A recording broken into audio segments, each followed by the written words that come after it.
चाळीसगाव तालुक्यातील करजगाव येथील दत्तू नंदू शेळके यांचे 1 वर्षापूर्वी अल्पशा आजाराने निधन झाले. दरम्यान त्यांचा वर्षश्राद्धाचा कार्यक्रम नुकताच पार पडला. ठाणे जिल्ह्यातील शेरे या अतिशय आदिवासी दुर्गम भागामध्ये त्यांनी 30 वर्ष शिक्षणाची सेवा केली व शिक्षक म्हणून अनेक मोठे मोठे विद्यार्थी त्यांनी घडवले. आज अनेक पदावर त्यांचे विद्यार्थी कार्यरत आहे.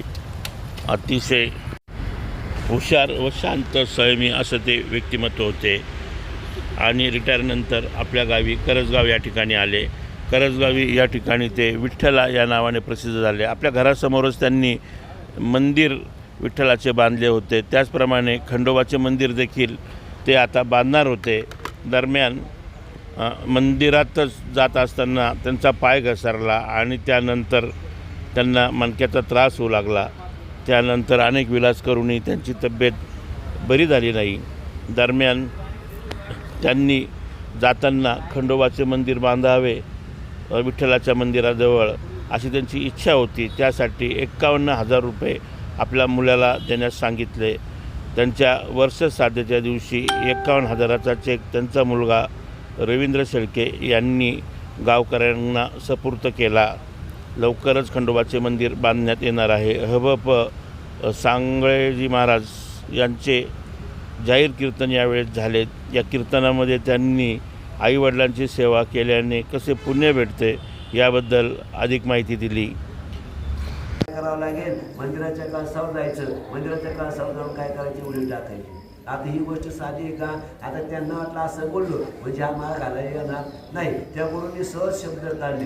परंतु ज्याला खरं शिष्यत्व घ्यायचं असेल तो त्याच्यातूनही बोध घेतो. म्हणून साधू बोध झाला तो नळून या ठेला. ठाईचं मुलाला अनुभव. जीवनामध्ये जर अनुभव नसेल तर आपण किती जरी असतो परिपूर्ण, पण अनुभव जर आपल्याकडे नसेल तर आपण काय शून्य. आपण शून्य हे आपल्याला कळत नाही. पण आपली जर किंमत वाढवायची असेल, काय सांगतो, आपली जर आपल्याला किंमत वाढवायची असेल तर आपण त्या एकाच्या मागं जायचे. त्या एकाच्या म्हणजे बायकोच्या नाही, त्या एकाच्या म्हणजे त्या भगवंताच्या मागं जायचे. आणि तो एक ज्या दिवशी आमच्या पुढे राहील त्या दिवशी आमचे किती जरी शून्य आम्ही त्याच्या पाठीमागे गेले तर आमची किंमत वाढल्याशिवाय संसारामध्ये आम्हाला महत्त्व वाढतं. काय संसारातलं आमचं महत्त्व आज कुठपर्यंत आहे? जोपर्यंत आमच्या आता दोन्ही पिशव्या भरलेल्या आहे. अण्णा आले, अण्णा आले, दादा आले, दादा आले, पाटील आले, पाटील आले, कुठपर्यंत आहे? जोपर्यंत तुमच्या काय सब पैसे के भाई दिल का साथी गई होई. मग या जीवनामध्ये जोपर्यंत आमच्या पिशा अन्न चालू आहे तोपर्यंत आम्हाला काय वाटतात? अण्णा आले, अण्णा आले, अण्णा आले. पण ते अण्णा किती जरी आले पण एक दिवस ते अण्णा सगळ्यांसाठी ज्या अन्नाची पुरवठा करतात ते अन्न जेव्हा घरात येतात आणि ज्या दिवशी त्या अन्नाचं शरीर मावळतं आणि त्याचा वृद्धकाळ जवळतो आणि वृद्धकाळ आल्यानंतर त्या अन्नाला काठीही साथ देत नाही. परिवारचं सोडा, त्या अन्नाला काठी सुद्धा काय करत नाही, साथ देत नाही. मग ते जीर्ण झालेलं शरीर जेव्हा तो काठीवर घेऊन पडतो त्यावेळेस मात्र ना त्याच्याकडे कोणी चहा नेत, ना त्याच्याकडे कोणी नाश्ता नेत, ना त्याच्याकडे कोणी जेवण नेत. कारण आमची कसं आहे, आम्ही उगवत्याला सूर्याला नमस्कार करणारे लोक आहे. आम्हाला मावळता सूर्य अजिबात आवडत आणि म्हणून मी 4 ऋतू तयार झाले. तिथे एका दिवसात 4 ऋतू. पहिले हिवाळा असेल तर हिवाळात राहायचा, पावसाळा असेल तर पावसाळ्यात राहायचा आणि उन्हाळा असेल तर उन्हाळ्यात राहायचा. पण याचा अवकाळ जो केला आहे या आमच्या कर्मामुळे तयार झालेला आहे. आणि बिल कोणाच्या नावावर फाडतो? कोणाच्या नाव फाडतो आपण? त्याच्या नावावर. जर चांगली मका आली, चांगली कपाशी आली तर काय होतो? पट्ट्याची मका आहे काय त्याच्या बापाला द्यावा लागेल. कोणाच्या बापाला? त्याच्या बापाला द्यावा लागेल. तो म्हणतो अरे बापरे, हा इथपर्यंत ठीक होता, मला मानत नव्हता, पण आता हा काय व्हायला लागला, माझा बाप व्हायला लागलाय. आता माझा बाप झाल्यामुळे मला याला प्रकार दाखवल्याशिवाय पर्याय नाही. आणि मग तो काय करतो? लगेच वरून राजाला आदेश देतो, आता काय असा पाऊस पडू नको तर मस्त काय कर गारांचा आणि जोरदार गारांचा पाऊस पाडून देतो. आणि ती मका वलीची नव्हती, कांदे वल्याचे नव्हते, करून टाकतो. आणि ते केल्यामुळे परिणाम काय झाला? आणि मग कोणाची आठवण झाली? मग गावातले लोक भेटतात आमच्या रमेश सांगण्यासाठी, आता बाबांसाठी, राम राम भाऊ काय झालं? पट्ट्याची मका काय झाली? तो रे बा दाबलं त्याच्या हातात, मारलं त्याच्या मका चांगली तुमच्यावर धरली असली तर तुझ्या मकावर गावाचा पाऊस आला काय बदलायचं आपलं? जो देवाला मानतो तोही कर्म करतोय रमेश अण्णा, आणि जो देवाला मानत नाही नाना भाऊ तोही कर्मच करतोय. पण देवाला मानणाऱ्याचं कर्म पुण्य घेऊन येतंय आणि देवाला न मानणाऱ्याचं कर्म काय घेतंय? पाप घेऊन येतंय. मग आता देवाला प्रत्येकाच्या घरात जाणं शक्य नव्हतं, प्रत्येकाजवळ जाणं शक्य नसल्यामुळे देवाने काय केलं? प्रत्येकाच्या घरात माय जगन्नाथ, बाप जगन्नाथ, अनाथाचा नाथ जनार्दन. ही आई म्हणजे आमचा बाप काय आहे? जगन्नाथ आहे. आई जगन्नाथ आहे, बाप जगन्नाथ आहे. या जगन्नाथाला आम्ही काय केलं पाहिजे? आमच्या घरावर नाव टाकायचं.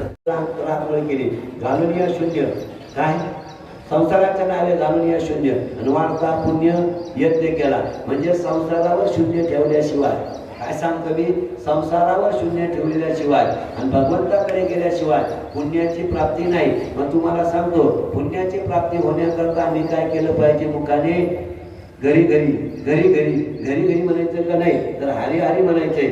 हरिमुखे म्हणा, हरिमुखे म्हणा, आणि पुण्याची गणना कोण करे? किंवा हरिमुखे गाता हरपणे चिंता, त्या नाही मागवता जन्म गेले. तर हरी म्हटल्यानंतर आमच्या मुखात हरी येण्याकरता मुखामध्ये काय पाहिजे? आमच्या तंबाखू.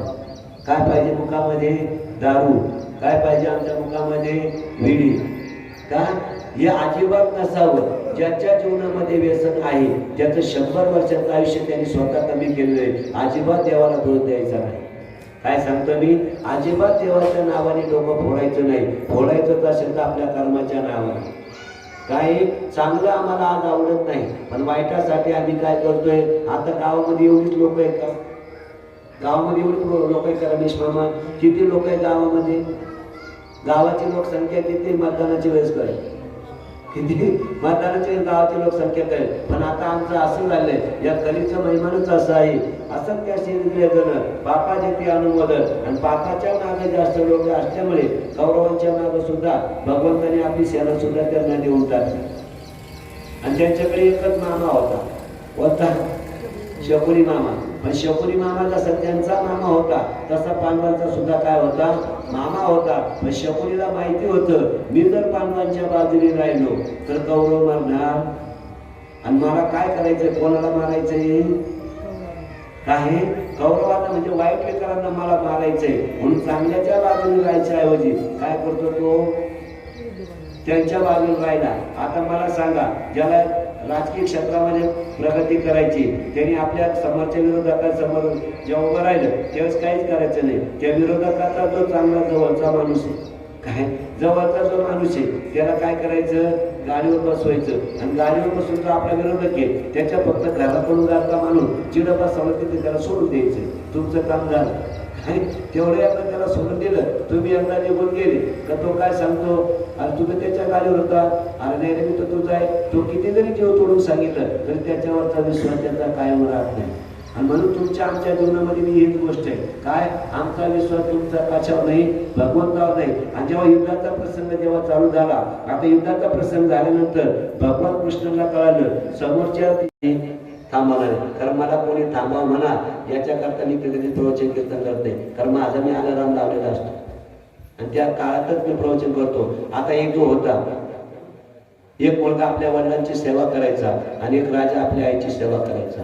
आता मुलगा बापाची सेवा करायचा, राजा आईची सेवा करायचा. हे कर्म त्यांचं नित्यनियमाने चालू होतं. आणि ते सेवा करत असताना एक दिवशी त्या मुलाने आपल्या वडिलांचं दर्शन घेतलं आणि सांगितलं, दादा तुम्ही मला काय देणार? त्यांनी सांगितलं, मी काय देणार, पण माझा आशीर्वाद तुला असा आहे का तू ज्या गोष्टीला हात लावशील तिचं सोनं झाल्याशिवाय राहणार नाही. आता एवढा आशीर्वाद घेतल्यामुळे तो काय करायचा?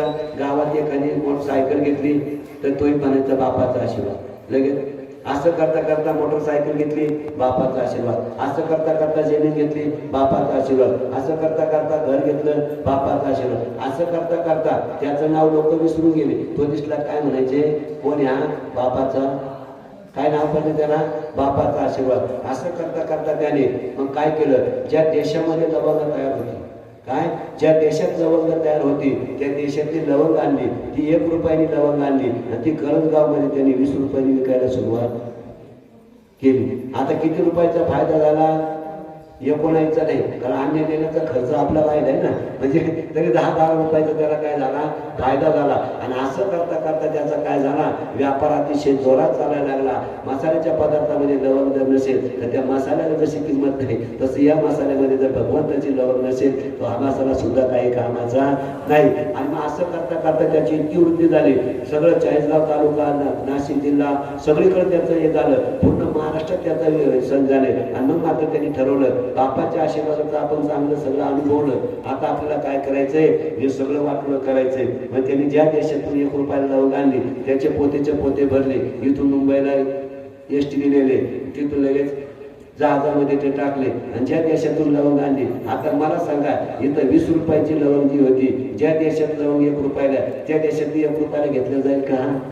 तर ती 70-80 पैशांनी ते घेतील. सोनं आत्ता घेऊन बाहेर निघा आणि परत सोन्याच्या दुकानात जा, तो डायरेक्ट सांगा काय लागेल ना, काय उतरलं, फक्त पायऱ्याच उतरलं तरी तो बोर्ड लावल्याशिवाय राहत नाही. आणि असं करता करता त्याला वाटतं चला आपण नुकसान, मग तो जहाज घेऊन तिकडे जायला लागला. पण ज्या राजाला आईचा आशीर्वाद होता आणि त्या आईने त्याला एक अंगठी काय दिली होती, सप्रेमे, आणि ती अंगठी घेऊन तो राजा जेव्हा तिकडून येत होता आणि त्याच्या राजाबरोबर काय, तो राजा होता, 4-5 जण त्याच्या बरोबर होते. आणि त्यांच्या हातात काय होती, काय होती, त्यांच्या म्हणजे बंदूक नव्हती, तलवार नव्हती, त्यांच्या हातात काय होत्या, चाळण्या.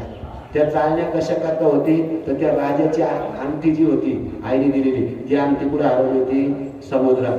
आणि समुद्रात हरवल्यामुळे जोपर्यंत ती अंगठी सापडत नाही तोपर्यंत आपल्याला काही चांगलं जीवनात होणार नाही. म्हणून तो अंगठी शोध करता आला.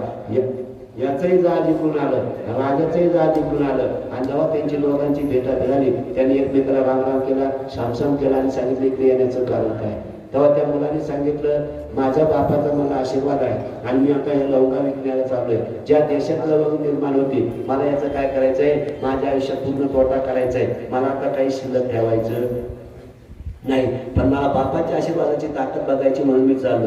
असं करता करता त्या राजाने जसं त्याला विचारलं तसं त्या मुलाने त्या राजाला विचारलं, इथं तुमचं येण्याचं कारण काय. अरे म्हणजे माझ्या आईचा माझ्यावर जोपर्यंत आशीर्वाद होता, त्यांची जी अंगठी माझ्याकडे होती, त्या अंगठीच्या बळावर मी आजपर्यंत राजा होतो. पण ती अंगठी माझी काय झाली, ज्या दिवसापासून माझी अंगठी हरवली त्या दिवसापासून मला झोप लागत नाही, त्या दिवसापासून मला भूक लागत नाही, त्या दिवसापासून कोणतंच कार्य माझं नीट होत नाही. आणि असं सांगता सांगता सांगता मग त्यांनी सांगितलं काही हरकत नाही, पण याला वाटलं आता राजा आलाय म्हणून राजाला काहीतरी द्यावा. म्हणून यांनी आपल्या लवंगाच्या पोतातली जी होती ते दोन्ही पोटीमध्ये त्या लवंगा घेतल्या आणि त्या लवंगा जेव्हा तो राजाला दिल्या, त्या राजाच्या हातात जेव्हा लवंगा पडल्या, त्या राजाची जी हरवलेली अंगठी होती ती कोणाच्या याच्यात आली, कोणाची किमया, ही बापाच्या आशीर्वादाची किमया. कोणाची, कारण अंगठी कुठं पडली होती, पण वत्याचं नव्हतं करण्याचं ताकद कोणा, ते त्या भगवंतात ते. म्हणून त्या पद्धतीने ती अंगठी जेव्हा सापडली, आता ती राजाची अंगठी परत दिल्यानंतर राजा काय करेल, त्याचा गुणगौरव करणार आहे की नाही. मग राजाने सांगितलं, एक काम कर, या सगळ्या लवंगा मी इथं घेतो, तुला 1000 सोन्याच्या मोहरा देतो. काय सांगितलं, या सगळ्या. तो काय करायला निघाला होता, काय करायला निघाला होता, पण बापाचा आशीर्वाद काय करतो, ती अंगठी त्याच्या लवंगाच्या पोत्यात नसताना सुद्धा भगवंतानी बापाच्या आशीर्वादाने ती अंगठी लवंगाच्या पोत्यात आली. ती अंगठी राजाला मिळाली, राजा खुश झाला, 1000 सोन्याच्या मोहऱ्या घेऊन जेव्हा आला तेव्हा त्याचा तुला आणखी काय झाला, विश्वास झाला. फक्त एकच सांगेल, हा घेऊन एकच सांगा, घेऊन जा. आईचा आणि बापाचा आशीर्वाद जोपर्यंत आमच्या डोक्यावर आहे. आता या घरातला कोण गेलाय, बाप गेलाय. आता आमचा शेळके परिवार हा अर्धा अनाथ झालाय.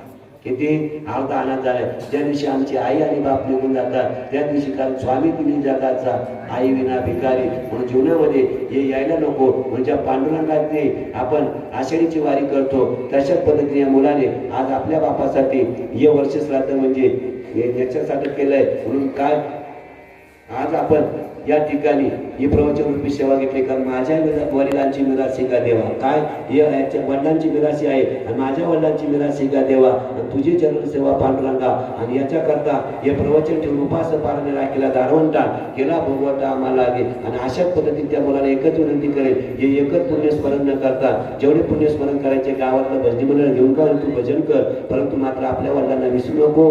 आणि वंश परंपरा दास मी आणखी तुका मोकले कला असे कोणा, या पद्धतीने आता गेलेल्या बाबांना फक्त आपण एक निरोप द्यायचा आहे. तो निरोप देत असताना भगवान बाबाच्या वचनामध्ये द्यायचा आहे आणि आपली प्रवचन रूपी सेवा आपल्याला थांबवायची. तो निरोप असा द्यायचा आहे, कारण ते बाबा गेले, त्यांना सांगितलं आमच्यासाठी तो रस्ता जाणून ठेवा. तो निरोप तुम्हाला सांगतो.